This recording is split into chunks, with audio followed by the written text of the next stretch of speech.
Tech day fertility అమ్మ అనే పిలుపుకు శ్రీకారం చుట్టండి. పొందండి ఉచిత మొదటి కన్సల్టేషన్, మొదటి స్కాన్. సంప్రదించండి 8880747474. నమస్తే, welcome to I dream inside politics with కవిత.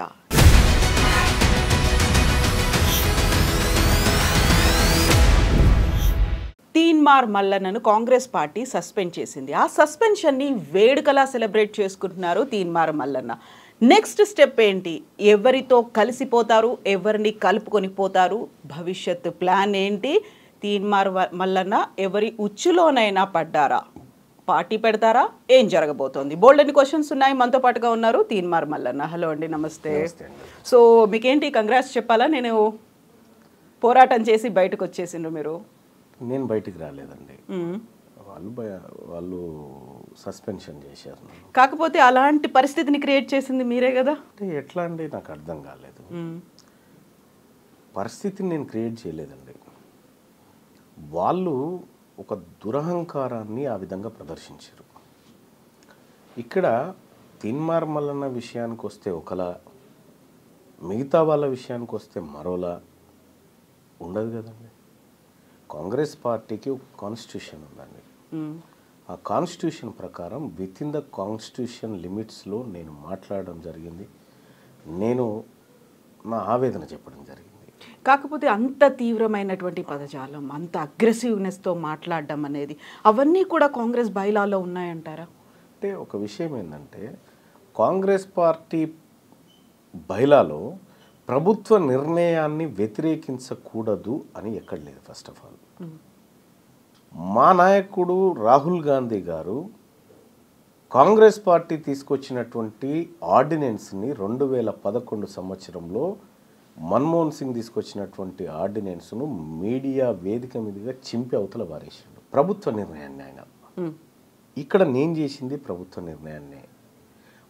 అంటే ఇక్కడ ఒక క్యాస్ట్ సెన్సస్ చేసి, క్యాస్ట్ సెన్సస్ని తప్పుల తడకగా నిర్లక్ష్యంగా చేసి దాన్ని అద్భుతమైన డాక్యుమెంట్గా చిత్రీకరించాలనుకున్నప్పుడు, చదువుకున్నోడిగా ఆ పేద వర్గాల నుంచి వచ్చినటువంటి బిడ్డగా జరిగిన తప్పొప్పులను తెర మీద చూపిస్తూ సరిదిద్దుకునే అవకాశం ఉందని చెప్పిన, కానీ ఇది అద్భుతమైన డాక్యుమెంట్ అని చెప్పి ప్రజల్ని మభ్యపెడుతున్నప్పుడు దాంట్లో వాస్తవాలు బయటపెట్టి చింపి అవతల బారేసినాం.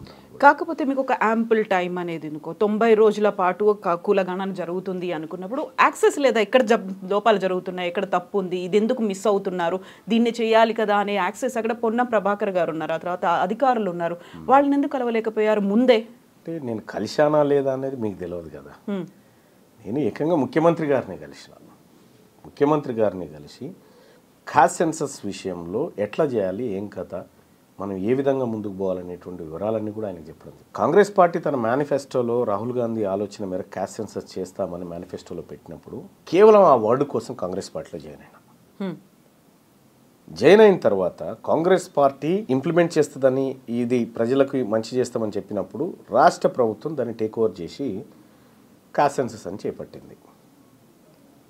రాష్ట్ర ప్రభుత్వం అనౌన్స్ చేసినప్పుడు తీన్మార్ మల్లన్న తన వేదికల మీద ప్రజలారా ఇందులో విస్తృతంగా పాల్గొనండి, కుల సంఘాలు అన్ని ఇందులో భాగస్వామ్యం కావాలి, కాంగ్రెస్ పార్టీ కార్యకర్తలారా ఎమ్యునరేటర్ వస్తే వాళ్ళని వాళ్ళ ఇళ్లలోకి తీసుకుపోయి వాళ్ళకి సహకారం అందించండి అనేటువంటి విస్తృత ప్రచారాన్ని కల్పించడంలో నా వంతు పాత్ర ఉంది.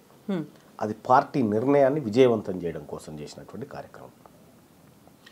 వన్స్ ఫిబ్రవరి 2 తారీఖు రోజు ఈ క్యాస్ట్ సెన్సస్ సంబంధించినటువంటి వివరాలను రాష్ట్ర ప్రభుత్వం బయటపెట్టింది. బయటపెట్టినటువంటి పరిస్థితుల్లో ఇందులో ఉన్నటువంటి ఎప్పుడైతే డాటా బయటకు వస్తుందో అప్పుడే దాంట్లో ఉన్నటువంటి సత్యాలు అసత్యాలన్నీ బయటకు వస్తాయి. Data can speak only. నోటి మాటగా మనం ఎన్ని అనుకున్నా వేరు. కానీ అప్పటి వరకు క్యాస్ట్ సెన్సస్ని పకడ్బందీగా చేయాలని పదే పదే ప్రజల్ని రిక్వెస్ట్ చేసినటువంటి తీన్మార్ మల్లన్న డాటా వచ్చిన తర్వాత అందులో జరిగినటువంటి లోపాలను ఎత్తి చూపారు. మనం ఒక విషయాన్ని గమనిస్తే 2011లో యూపీఏ గవర్నమెంట్ చేపట్టినటువంటి సెన్సెస్లో తెలంగాణ ప్రాంతంలో ఉన్నటువంటి ముస్లింల జనాభా 44 లక్షల మంది అని చూపించింది. 2025లో ఇదే కాంగ్రెస్ పార్టీ నిర్ణయం మేరకు రాష్ట్ర ప్రభుత్వం చేపట్టిన క్యాస్ట్ సెన్సెస్లో సేమ్ ముస్లింల జనాభా 44 లక్షలు, ఇంకా మీదికెళ్ళి ఒక 5,000 తగ్గిపోయాయి. ఇక్కడ కేసీఆర్ సర్వే అని కూడా కాదు, ఆ రోజు మనం చేసిన సర్వే, ఈ రోజు మనం చేసిన సర్వే ఈ లోపాన్ని ఎత్తి చూపించడం జరిగింది. 2011లో చేసిన సెన్సెస్లో తెలంగాణ రాష్ట్రంలో కుటుంబాల సంఖ్య 83.40 లక్షలు. ఇవాళ ముఖ్యమంత్రి గారు ప్రెస్ మీట్లో చెప్పింది తెలంగాణ రాష్ట్రంలో 1,15,00,000 గృహాలున్నాయి. అందులో 1,12,00,000 గృహాల సర్వే మేము చేసినాం. ఇంకొక 3 లక్షల గృహాల సర్వే జరగాల్సింది. అది 3.91 అనేటువంటి ఒక మాట చెప్పిన. సో 83లో 83 లక్షలు, ఇప్పుడు 1,15,00,000. వీటి మధ్యలో ఉన్న గ్యాప్ 32 లక్షలు. అంటే 2011 నుంచి 2025 వరకు 32 లక్షల గృహాలు పెరిగినాయి. 32 లక్షల అంటే అప్పుడు 83 లక్షలు ఉన్నప్పుడు 3,50,00,000 మంది జనాభా. ఇప్పుడు అదనంగా 32 లక్షల గృహాలు యాడ్ అయిన తర్వాత ఒక్క గృహం నుంచి ఒక్కరినే తీసుకు ఈ 3,50,00,000కు ఈ 32 లక్షలు యాడ్ అయితే కనీసం 3,82,00,000 జనాభానన్నా ఉండాలి మన లెక్కల ప్రకారం. అది లేకపోగా కేవలం తెలంగాణ జనాభా 3,70,00,000 అని చెప్పి రాష్ట్ర ప్రభుత్వం చెప్తా ఉంది. ఇంకొక 16 లక్షల మందిని మేము ఎమ్యునరేట్ చేయలేకపోయినాము అనేటువంటి మాట రాష్ట్ర ప్రభుత్వం చెప్పింది. మానుకోట విలేజ్లో ఎంతమంది ఉన్నారనేది పూర్తిగా లెక్క చేస్తే ఎంతమంది ఉన్నారనేది తెలుస్తుంది. సగం చేసి ఇంకా 16 లక్షల మంది మిగిలిపోయారు. ఈ 16 లక్షలు అనేటువంటి మాట నీకు ఎట్లా తెలిసింది? ఫస్ట్ నీకు చేస్తే కదా తెలిసేది. 16 లక్షల మంది మిగిలిపోయినారనేటువంటి మాట మీకెట్లా తెలిసింది? ఇదొక అంశం. మళ్ళొక అంశం తీసుకుంటే తెలంగాణ రాష్ట్రంలో కేసీఆర్ నిర్వహించినటువంటి సమగ్ర కుటుంబ సర్వే అది ఎక్కడ అథెంటిక్ కాదని మీరు చెప్పినారు. ఇక్కడ క్లియర్గా 44 లక్షల మంది ఉన్నటువంటి మన సెన్సెస్లోనే 44 లక్షలు ఉన్న ముస్లింలు ఇప్పుడు కూడా 44 లక్షలే ఉండి 5,000 మంది అందులో చనిపోయినారు. కొత్తగా ముస్లింలకు ఒక్కరు పుట్టలే. కానీ గతంలో చేసినటువంటి లెక్కలలో ఉన్నటువంటి ఆధారాల ప్రకారం చూస్తే 10 లక్షల మంది ఉన్నటువంటి రెడ్లు ఈ 15 ఏళ్లలో కొత్తగా 5 లక్షల మందిని కన్నారు. 5 లక్షల మందికి జన్మనిచ్చి కానీ 44 లక్షల మంది ముస్లింలు ఒక్కరిని కనలేక ఈ లెక్కలు చెప్తున్నాయి. ఇటువంటి అసమగ్రమైనటువంటి సర్వే నిర్వహించి ఏ వర్గాల ప్రజలను మీరు తక్కువ చేసి చూపించాలనుకుంటా ఉన్నారు? తెలంగాణ రాష్ట్రంలో ఉన్నటువంటి 6.98% అప్పర్ క్యాస్ట్ ఉందని ఖుద్దు అప్పటి ముఖ్యమంత్రి కేసీఆర్ గారు చెప్పినటువంటి లెక్కల ప్రకారం ఇంతమందే ఉన్నారని చెప్పిన తర్వాత 6.98% ఉన్నటువంటి వాళ్లకు 10% ఈడబ్ల్యూఎస్ ఎట్లా అమలు చేస్తావు అనేటువంటి క్వశ్చన్ రేజ్ అయినటువంటి పరిస్థితిలో అప్పర్ క్యాస్ట్ జనాభాని ఎక్కువ చేసి చూపించడానికి ఈ క్యాస్ట్ సెన్సెస్ను వాడుకున్నాం. ఇక్కడ క్యాస్ట్ సెన్సస్ జరగాలని పేద వర్గాలన్నీ కోరుకున్నాయి. అసలు క్యాస్ట్ సెన్సస్లో పాల్గొనని వర్గాలు ఏమన్నా ఉన్నాయంటే అప్పర్ క్యాస్ట్. క్యాస్ట్ సెన్సస్లో పాల్గొనని వాళ్ళ సంఖ్య పెరిగింది, పాల్గొన్న వాళ్ళ సంఖ్య తగ్గిపోయింది. సో ఇవన్నీ చూసిన తర్వాత ఇవన్నిటిని పరిశీలిస్తున్నటువంటి ధర్మిల ఇది సమగ్రమైన సర్వే అని ఎట్లా అంటాం? అందుకోసం చింపేసినాం దాన్ని. ఇప్పుడు తీన్మార్ మల్లన్న ఇంత కూల్గా ఇంత డీటెయిల్డ్గా లెక్కలతో సహా మాట్లాడుతున్నారు. అదే పబ్లిక్లో ఉన్నప్పుడు అంత ఊపుతో మాట్లాడడానికి కారణం ఏంటి? అది కూడా అంత పరుష పదజాలం, అంత అగ్రెసివ్గా మాట్లాడడానికి. అప్పుడు కూడా ఇంతే కూల్గా ఇంత నింపాదిగా చెప్పొచ్చు కదా. మీరు TV9లో ఒక దశాబ్దం పాటు యాంకర్గా పనిచేసినారు. ఒక విషాదకరమైన వార్త వచ్చినప్పుడు మీరు చదివే విధానం వేరుంటుంది. ఒక ఆనందకరమైన వార్త వచ్చినప్పుడు మీ చదివే విధానంలో, మీ ఎక్స్ప్రెషన్స్లో, మీ వాయిస్ బేస్లో తేడా వస్తుంది. పబ్లిక్ మీటింగ్లో ప్రజలందరికీ వినబడేలాగా గట్టిగానే మాట్లాడాలి. మీరున్నారు. ఇప్పుడు నేను గట్టిగా అరిచి చెప్పడం వల్ల మీకేమన్నా లాభమా? గట్టిగా మాట్లాడడం వేరు, ఆవేశంగా మాట్లాడడం వేరు, అందులో అంత పరుష పదజాలంతో మాట్లాడడం కూడా వేరు. పరుష పదజాలం గురించి మాట్లాడదాం. కానీ ఇక్కడ కొన్ని వేలాది సమూహం ఒక దగ్గరికి చేరి ఒక ఆవేదనను వెలిబుచ్చుతున్నటువంటి సందర్భంలో అక్కడికి పోయిన వక్తగా నేను అదే ఫ్లోలో మాట్లాడాలి. అక్కడికి పోయి నేను నిదానంగా సావధానంగా మాట్లాడితే ఎక్కాల్సిన ప్రజలకు ఎక్కదు. కాబట్టి నేను ఏ ఫ్లోలోనైతే మాట్లాడానో అదే ఫ్లోలో మాట్లాడతా. ఏ వేదిక ఎక్కాల్సిన ప్రజలు ఎవరు? ఎవరికి ఎక్కాలనుకున్నారు? ఈ పేద వర్గాలు ఎవరికైతే అన్యాయం జరుగుతుందో వాళ్ళ మైండ్ సెట్లోకి ఈ అంశాన్ని తీసుకుపోవడానికి అనేకమైనటువంటి అంశాలను జోడించి తీసుకొని పోతాం. మనకు రిపోర్టర్లు వార్త పంపిస్తే దాన్ని మాడిఫై చేసుకుంటాం.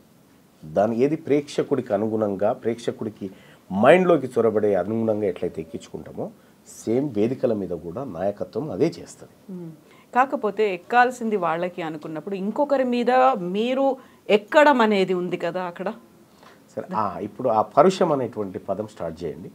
ఎక్కడ, ఏమిటి, ఎలా, ఎందుకంత, ఏది, అది ఏ అంశం గురించి సో యూజువల్గా కమ్యూనిటీల గురించి మాట్లాడడం కావచ్చు, లేకుంటే ఎవరు ఏం తాగాలి, ఎవరు ఏం తింటున్నారు, వీటన్నిటి గురించి మాట్లాడడానికి కూడా మీరు చెప్పినటువంటి ఈ లెక్కలు చెప్పి దానికి సంబంధించినటువంటి పోరాటమే గతం నుంచి జరుగుతుంది, కొన్ని దశాబ్దాలుగా జరుగుతుంది. అందరినీ ఏకం చేసుకొని ముందుకు కలిసి వెళ్ళాలి అనుకున్నప్పుడు కేవలం మీరు అనుకున్నట్టుగా ఒక పోరాటం కొద్ది మందితో చెయ్యాలి అనుకుంటున్నారా, అందరినీ కలుపుకొని చెయ్యాలి అనుకుంటున్నారా? అక్కడే డిఫరెన్స్ అనేది కనిపిస్తుంది కదా. మీరు వాళ్ళని కొంతమందిని ఎలిమినేట్ చేసినట్టు అనిపించింది కదా అక్కడ.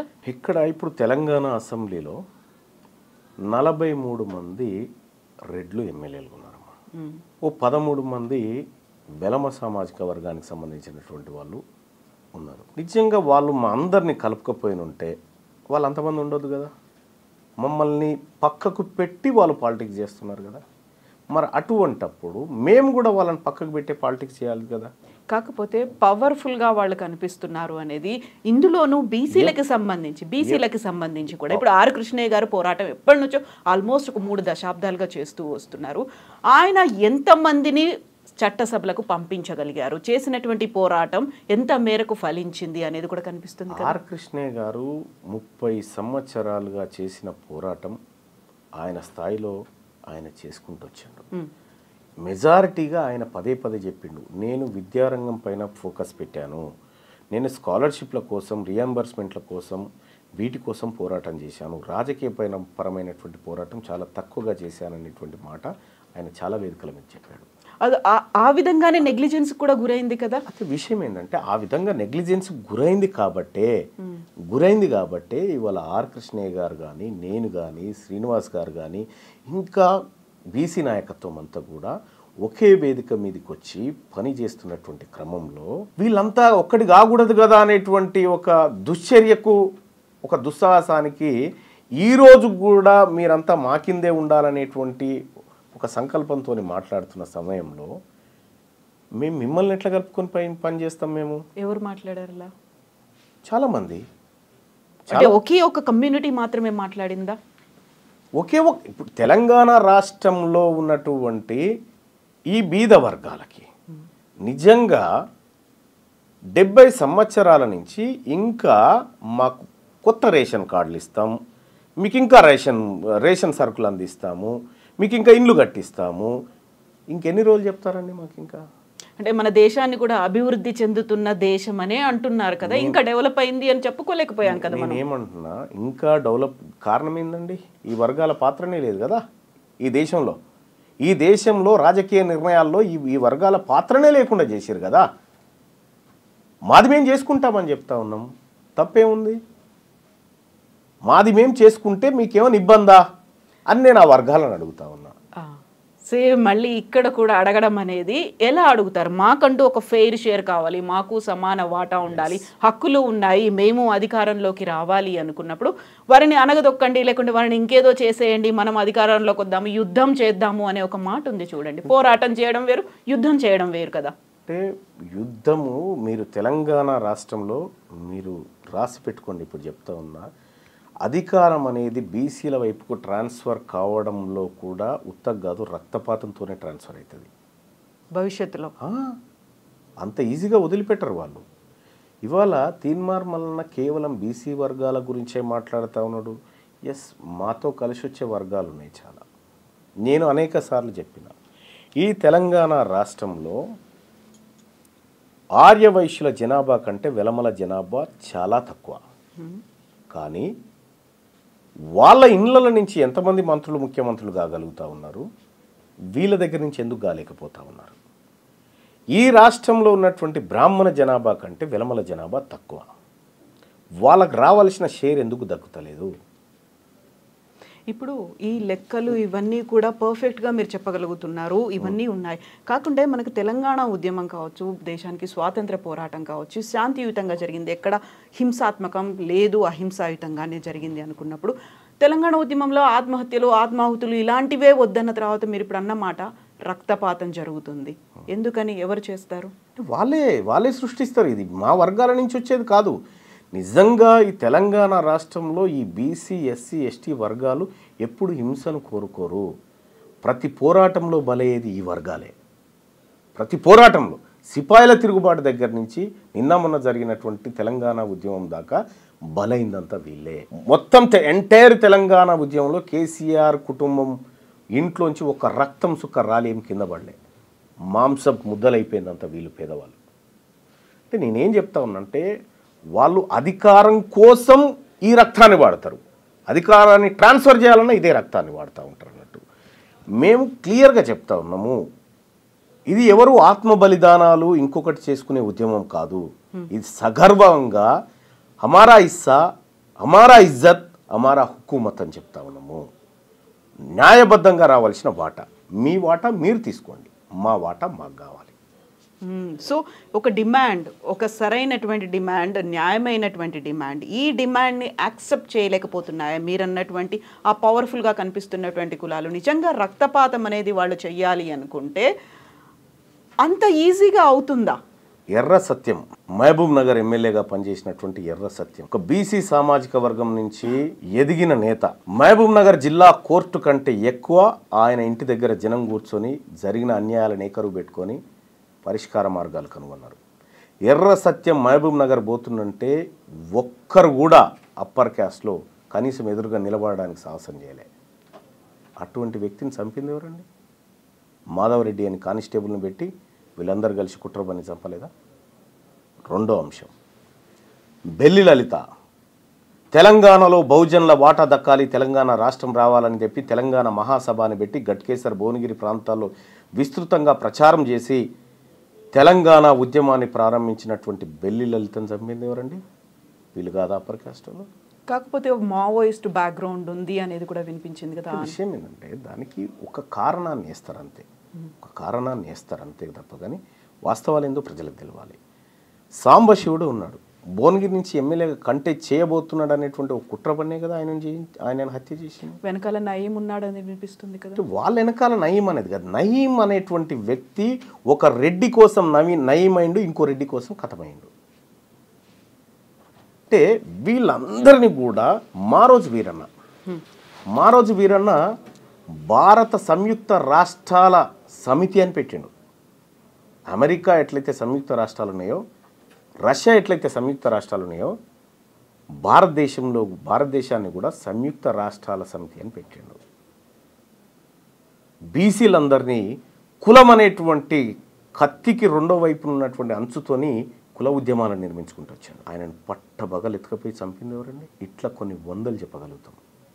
అంటే ఎక్కడైతే అధికారము ఆ వర్గాల నుంచి కావాలని డిమాండ్లు వేస్తుందో దాన్ని రక్తపాతంతోనే అణచివేసారు వర్గాలు ఇన్ని రోజులు. వాటన్నిటి వెనకాల మీరు చెప్పిందంతా వ్యక్తులు ఉన్నారా, ప్రభుత్వాలు ఉన్నాయా, పార్టీలు ఉన్నాయా, మీరు చెప్పినట్టుగా అగ్రకులాలు ఉన్నాయా? అగ్రకులాలే ఉన్నాయి. ఏం చేస్తున్నాయి ప్రభుత్వాలు, పోలీసులు? ఆ టైం ప్రభుత్వం ఎవరి చేతిలో ఉంది? ప్రభుత్వాలు మా చేతిలో ఉంటే దాని తమాషా వేరే ఉండేది. ప్రభుత్వాలు మా చేతిలో ఏం లేవే. మేము కేవలం ఓటర్లుగా ఉన్నాం కాబట్టి మేము నిస్సహాయులం. మంత్రివర్గంలో ఉన్నారు, ప్రజాప్రతినిధులుగా ఉన్నారు, వాళ్ళకి వాయిస్ లేదా అందులో? లేదు. అంటే చాలామందికి నాకు ఒక్కరికి దక్కితే చాలు మంత్రి పదవి, వీళ్ళు ఉంటేది పోతేంది నాకేంది అనేటువంటి మనస్తత్వం ఉన్నటువంటి వాళ్ళకు మాత్రమే మంత్రి పదవులు ఇవ్వగలుగుతారు. వాళ్ళు పోరాటాలు చేయలేదా? నేనేమంటున్నాను, కొండా లక్ష్మణ్ బాపూజీ గారు ఉన్నారు, ఆయన కూడా మంత్రి పదవి ఇచ్చారు.